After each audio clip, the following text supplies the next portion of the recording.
Men's reproductive health is a huge topic these days, and that puts a major spotlight on a very specific medical field, andrology. But here's the thing, it's created this puzzle. If your doctor says you need to see an andrologist, who are you actually walking in to see? A surgeon? A lab expert? Let's try and figure out who the real experts in men's health actually are. Okay, so first things first, let's get on the same page. What even is andrology? Simply put, it's the branch of medicine that's all about male health. Think of it as the direct counterpart to gynecology. It covers the whole spectrum: fertility, hormones, sexual function, you name it. It's really where a few different fields, like urology and endocrinology, all meet up. But this is the big question for today. When you see someone with the title andrologist, what kind of specialist are you really getting? Because that title is used by a ton of different professionals, and honestly, there's no single clear-cut answer. So, who are these people? All right, so that brings us to the first part of our investigation. We're going to look at how people from completely different professional backgrounds all wind up with the exact same title. It's really a story of two main paths that end up in the same place.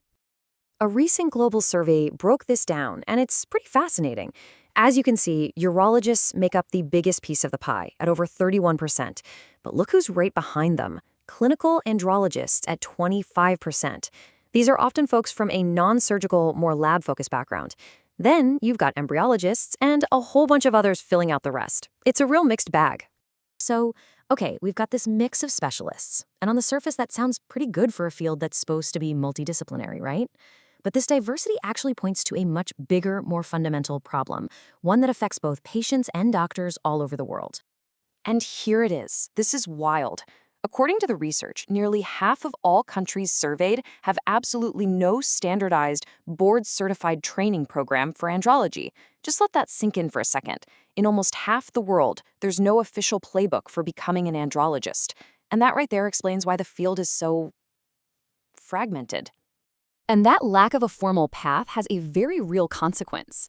When these professionals were asked how they identify as an andrologist, a whopping 49%, we're talking almost half of them, said it was based on their experience alone. Only 38% said they had a formal certification. So, in a huge number of cases, becoming an andrologist isn't about passing some standardized exam. It's just about time on the job. So this split in training, it leads us right to the core debate in the field. And it's often framed as this big showdown between two main types. You've got the surgeon, who's usually a urologist, versus the multidisciplinary expert, who's focused on diagnostics, lab work, and medical treatments. This quote from one of the people surveyed just nails the perception perfectly. One is seen as the expert with the scalpel, and the other is the expert with the microscope and the prescription pad. But what does that actually look like in practice? Let's take a peek inside their toolkits. So on one side, you have the world of the surgical urologists. They're in the operating room doing these really complex procedures, like microsurgical sperm extraction, vasectomies, and penile implant surgery. These are incredibly specialized, hands-on interventions that, of course, require a ton of surgical training. And then, on the other side of the coin, you've got the world of the lab and medical-focused andrologist. Their expertise is all about diagnostics, things like advanced semen analysis and DNA fragmentation testing.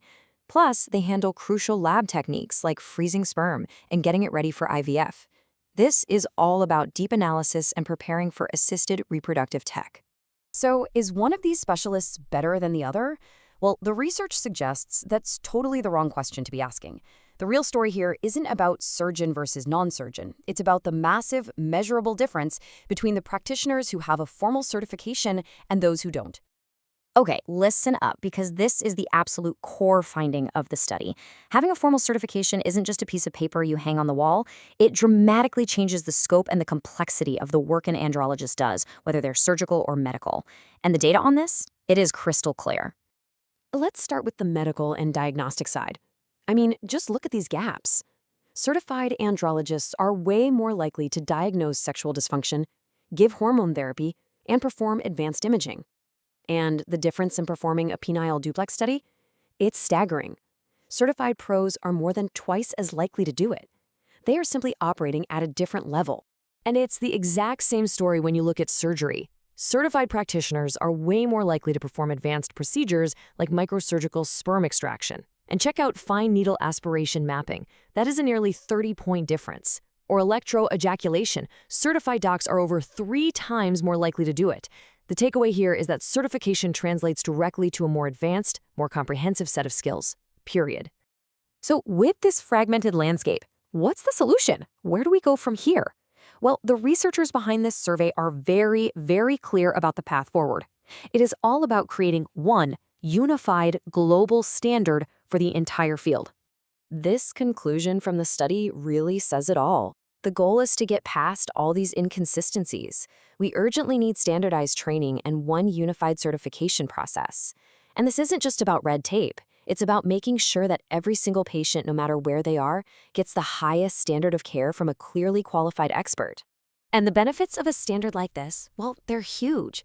It means consistent, high-quality training across the globe, which leads directly to better, more reliable outcomes for patients. It creates clear goals for education, it helps doctors collaborate, and ultimately, it elevates the entire field of andrology to the top-tier specialty it really needs to be. And that leaves us with one final thought. Maybe this whole debate, the surgeon versus the lab expert, has been missing the point the entire time.